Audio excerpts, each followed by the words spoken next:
As you may have noticed in your bulletin, today's message is called Save the Drama. And of course, we have the expression, save the drama for... Okay, 2 people knew it. You're afraid to call out in church, and I respect that. Save the drama for your mama. Yeah, save the drama for your mama. And the reason we have that expression is because we human beings, we do not like drama in our lives, do we? We don't like it. I mean, maybe some people do, right? Have you ever met somebody that's like trying to stir it up and get all dramatic and blah, blah, blah? It's like, whoa. Listen, if that's you, if you like drama, let me just tell you politely, there's something wrong with you. So let's schedule like a counseling session at some point and we can talk through that issue. But by and large, we don't like drama in our lives. Let's maintain order. Let's maintain peace, yes? There's something I've learned, as I've been a pastor for a little while now, something I've learned about people is that people have, what's it called? People have feelings. That's what people have. People have feelings, right? And people can get those feelings hurt, and people can have these conversations, and somebody takes something the wrong way, and then they go off and they gossip about it, and then this group of people doesn't like this group of people, and I'm like, wait a minute, this is within the church. What are we doing here? Can we just save the drama, right? Can we not do this type of thing? And there's so many different types of drama that are avoidable in life, right? So many types of drama. Can we just communicate and get along and like be respectful to each other? So many types of drama are avoidable. But then, and there are other types of drama that we can do nothing to avoid. Dramatic events, dramatic occurrences, things that happen that are beyond our control, right? The hurricane sweeps through the town and the roof blows off. And that's a big old dramatic experience that you could do nothing to avoid. Or that home catches on fire and everything's destroyed. And you certainly wish you could avoid that kind of a dramatic event, but there's nothing you can do to avoid it. Or you get that phone call and someone you love has just suddenly passed, and so many of us know what that's like, and you have to deal with all of that drama, and we wish we could avoid it. Or you get that phone call from the doctor and the test results are back. And it's not what you wanted to hear. And so there are all these types of drama that are not avoidable in this life. And I believe, and this might sound wild to you, but I believe that Jesus, when we actually invite him into our lives, he brings with him a specific brand of drama. Jesus tends to disturb the peace, right? Disturb our established order when we invite him into our lives. And we don't like that, right? We like to keep things, we fear change as people. We like to keep things organized, yes? And all of us, as we go through life, we develop a certain sense of values and a certain sense of priorities and how we spend our time and how we spend our money and what we pursue and what we think is important, what we think is not important. And then Jesus comes along knocking at our door and says, hey, I've got a new list of values for you, a new list of priorities, a new way to spend your time, a new way to spend your money, a new way to interact with one another. Do you want to take this on? Do you want to take this new way on? We say, man, that would really disturb my peace, Jesus. In fact, that's one of the reasons why people reject Jesus. Is because when they see what Jesus has to offer, it's all a bit much, right? It's all a bit much. If we could just keep doing our own thing, and I'm going to keep my same job, and I'm going to keep talking to people the way that I always have, and keep my relationships the way that I always have, and if I could just sprinkle a little Jesus into that, that'd be fine. But that's not what Jesus has for us. When we begin following Jesus, he reorients our entire lives. Talk about drama. We fear drama. We fear change. We do not want to disturb the peace. Let's take a look at this incredibly dramatic series of events that occurs in Luke chapter 8. If you have an old-fashioned Bible with you like I do, like actual printed out hard copy, we're going to be in Luke 8, so you can use your app too. If you want to read along with us, Luke's about this far back, okay, if you have a paper copy. We're in Luke 8, and in verses 22 through 25, there is this very intense, dramatic event where Jesus and his disciples are traveling across the Sea of Galilee in a boat, and a big storm comes along, and Jesus is asleep. He is sleeping. He is at peace. through the storm, and the disciples start freaking out. What's going to happen? We're going to drown. We're going to die. And they call upon Jesus. They wake him up, and he wakes up, and he's like, okay, be quiet. And the storm stops, and the rain stops, and the wind dies down. And they are shocked. I mean, these are men who have seen miracles. They've seen people raised from the dead at this point, but they're shocked by this. And they say to each other, who is this man? Even the wind and the waves obey him. And so they go through this storm, and they end up on the other side from where they were, on the other side. I'm going to pick up with verse 26. They sail to this country of the Gerasenes, sometimes translated as Gadarenes. Either way, they end up at this place which is opposite of Galilee, where they started. And when he, Jesus, came out onto the land, he was met by a man from the city who was possessed with demons, who had not put on any clothing for a long time. So he was naked, just so we're clear, all right? And he was not living in a house, but in the tombs. Maybe we should have looked at this passage a few weeks ago around Halloween, because this is scary. This is like horror movie type stuff, right? And what if we imagine this? What if it's like dusk, like it's dark out when this happens? Can you imagine how scary this is, how frightening this is? Here comes this man possessed by demons, and he's naked, and he's wild. And seeing Jesus, he cried out and fell before him, and he said in a loud voice, what business do we have with each other, Son of the Most High God? Let's pause here for a couple points. You know, Luke tells us about this event as he writes his biography of Jesus. And Mark also writes about this event in his biography of Jesus. And Matthew also writes this event in his biography of Jesus. And Matthew tells us something that gives us an extra detail. Matthew tells us that there were actually two guys in this situation, right? Luke and Mark, they focus on the one guy, but Matthew tells us there were actually two there, right? And some people say, well, was that like a discrepancy? Was there one or was there two? Well, just so you know, Luke and Matthew, they never said there was only one. They just focus on the story of this one man. And so Luke is focused on the story of this one man. And this one man possessed by demons says to Jesus, what business do we have with each other? I mean, what is it? And isn't that a funny way to phrase it? What's our business that we have with each other, Jesus, Son of the Most High God? And you realize that this demon, this group of demons, they know exactly who Jesus is. They know he's the Son of the Most High God. I mean, that's not something they doubt. They know it. They believe it. And when we get to the book of James, James tells us about believing in God and believing and that Jesus really is who he claimed to be, that Jesus is the Son of God. And James says, well, big deal. Even Satan and the demons know who he is, right? And when we put our belief in God, it's not just believing. When we put our belief in Jesus, it's not just believing that he is the Son of God. It's actually putting our trust in him. I don't just believe that you're the Son of God. I actually trust what you've said. And I'm putting my trust in you for salvation. That's the kind of believing in that we're required to do. And so here's this intensely dramatic scene, and the disciples and Jesus, they're probably still damp from the storm that they were in, and they're drying themselves off, and this wild, naked man approaches them and just shouts out in this crazed voice, what business do we have with each other, Jesus, Son of the Most High God? For he, verse 29, Jesus, for he had commanded the unclean spirit to come out of the man, for it had seized him many times, and he was bound with chains and shackles and kept under guard, and yet he would break the bonds and be driven by the demons into the desert. It's just got much scarier, okay? So he's naked, but he's got these broken chains and shackles on. It's wild. I mean, if you're a disciple in that moment, you've seen a lot up to this point, but this is wild. And Jesus asked him, verse 30, what is your name? And he said, Legion, for many demons had entered him. A couple points to notice here. Jesus asked him, and we wonder, is Jesus speaking to the demons or is Jesus communicating with the man? And Jesus would have known that this man was possessed with many demons, and so why is he asking this question at all? Well, I think Jesus is asking this question for the sake of the audience who was there. He wanted the disciples and those who were present to know that there was many demons in this one man. They were imploring him, verse 31, not to command them to go away into the abyss. Please, Jesus, Son of the Most High God, please don't send us into the abyss.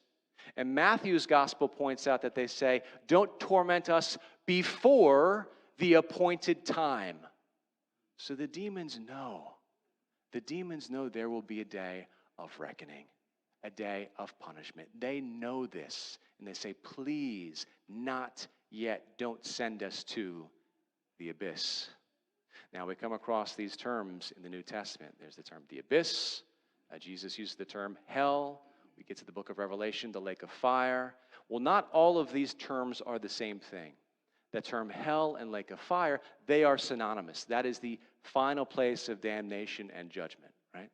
But the term abyss refers to something else.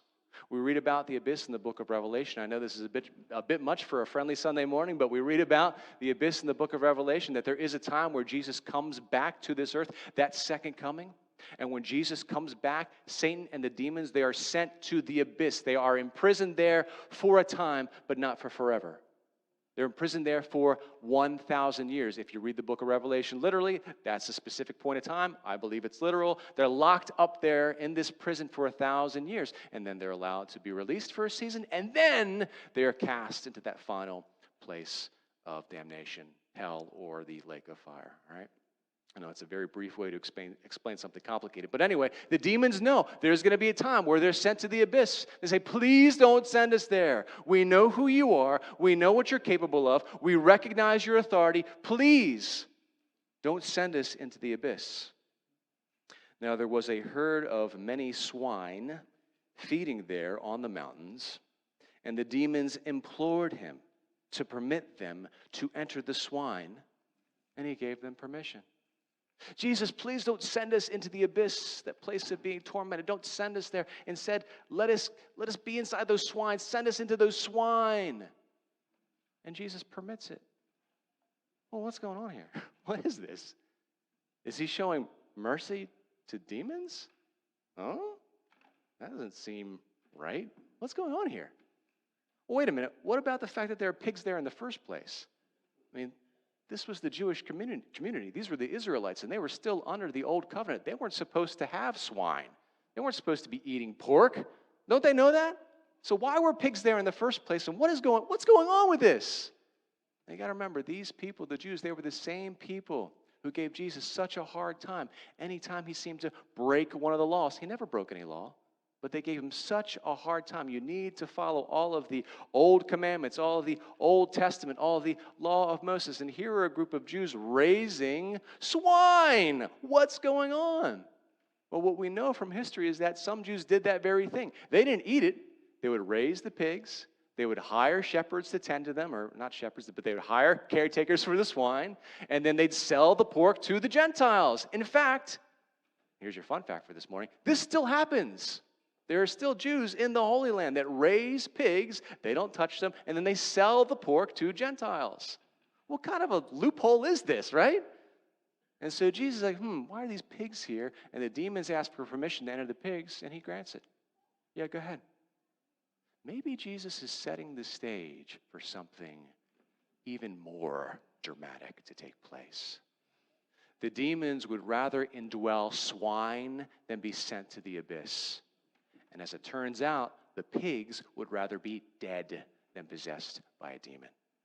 So here's what they do. The demons came out of the man, entered the swine, and the herd rushed down the steep bank into the lake and was drowned. And this is one of these locations where it's so specifically laid out here. You can go to this piece of land right now and see where this probably took place. They jumped off this cliff and they drowned themselves, right? I heard this referred to as suicide, right? Is that too corny of a joke? I didn't come up with that. Suicide. The demons would rather indwell pigs than be sent to the abyss. You like that, huh? And the pigs would rather be dead than possessed by demons. And so what happens to the demons after that? Did they end up in the abyss after all? Oh, probably. They probably did. Wow. Goodness gracious. Talk about a dramatic event. Verse 34, when the herdsmen saw what had happened, they ran away. Yeah, I bet they did. And reported it in the city and out in the country. And the people went out to see what had happened, and they came to Jesus and found the man whom the demons had gone out, sitting down at the feet of Jesus, clothed and in his right mind. And how do they respond to this? Wow, Jesus, this is incredible. Look what you have done for this man. I mean, this poor man, he lived in our community for some time now, and his parents were here, and he has brothers and sisters, and he has just lived this torturous life for so long. And Jesus, look, now he's healed. Thank you, Jesus. And we don't know exactly who you are and what you're capable of, but like the fact that you've done this miracle means you must be from God. So Jesus, stay with us, teach us, heal us. I mean, we're sad that we lost the pigs because that was somebody's source of income and all that, but you're wonderful, Jesus, stay. No. That's not how they respond. They see this man, he's healed. He's no longer naked, right? He's clothed. He's in his right mind. They became afraid or frightened. What is this? What kind of power is this? What kind of drama is this? What has just happened? Where are the pigs? What's going on? They were afraid. And those who had seen it reported that to them how the man who was demon-possessed had been made well. And all the people of the country of the Gerasenes and the surrounding district asked Jesus to leave them. What? For they were gripped with fear. What is this? Like, Jesus, we've seen what you're capable of. We've seen your power. We've seen what you could do. And you are disturbing the peace. You are upsetting the established order. And fine, this guy is healed. That's great. But all these pigs are gone, and their livelihood is gone. And could you just get back on your boat and get out of here? This is all a bit much for us. Could you please leave? And he does. Okay. And he leaves. He got in his boat and returned. Of course, there was one man in the community that had a very different response to Jesus, and that's the man who was healed, the man who is no longer possessed by demons. Verse 38, but the man from whom the demons had gone out was begging him that he might accompany him. Jesus, I'm sorry they're sending you away, but you have done such a great thing for me, and I'm back in my right mind, and I'm no longer naked. Can I follow you, Jesus? Let's go. I'll get in the boat with you. There's room for one more. Thank you. And what does Jesus say? No. What? No. He sent him away, saying, return to your house and describe what great things God has done for you. Like, buddy, I'm being asked to leave. You're my only witness here. You got to stay and tell other people what God has done for you. And he does just that. So he went away, proclaiming throughout the whole city what great things Jesus had done for him. Whew. That's wild, man. That's wild. What a just crazy, dramatic series of events. And it was all a bit much for this one community. You know, Jesus, if you just kind of rolled into town and maybe like, how about some loaves and fishes type of thing? That would be great. You know what I mean? But like all these pigs drowning and this man who was, like, this is a bit much for us, Jesus. Yeah, Jesus can be a bit much. And so I have this kind of open-ended sort of general question for all of you this morning, right? And we'll get a little bit more specific as we go, but my general question for you to consider is, well, where do you stand with Jesus right now? Right? Have you rejected him? Have you considered what he has to offer? A new approach to life, a new approach to what you should be pursuing, a new way to relate to other human beings, a new way to treat people. And you say, you know what? It's all a bit much, Jesus. Have you rejected him? Because a lot of people do. And Jesus is used to that. Or have you done what a lot of us do, which is we let Jesus a little bit into our lives? Yes? Come on in, Jesus. We thank you for what you've done. We know that you have this tendency to disturb the peace and cause some chaos, so we're going to let you into our lives this far, but no further. That's what a lot of us try to do with Jesus. Or are you one of the few? Are you one of these people that has let Jesus fully into your life? Every room, access to every room in your heart. You know, our tendency is to say, okay, Jesus, come on in. We'll let you in the lobby area, okay? We'll let you into part of the living room. Stay out of the kitchen. Don't go upstairs. You're allowed into our house a little bit, yeah? I'll let you into like my family life this far but no further. I'll let you into my work life a little bit. Stay out of my love life. Stay out of my finances. Here you go, Jesus. Because we're afraid.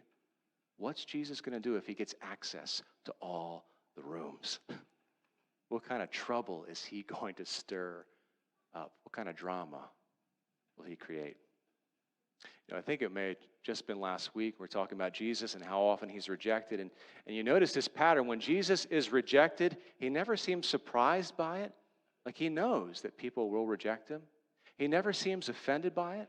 And so I've noticed this, that we've been going through the Jesus series. He's not surprised and he's not offended. And I was having a conversation with one of my mentors a couple of weeks ago about this fact that Jesus is never surprised. He's never offended. And my mentor shared an idea with me that I'd missed. He said, there's something else about that rejection. Jesus always seems to accept it.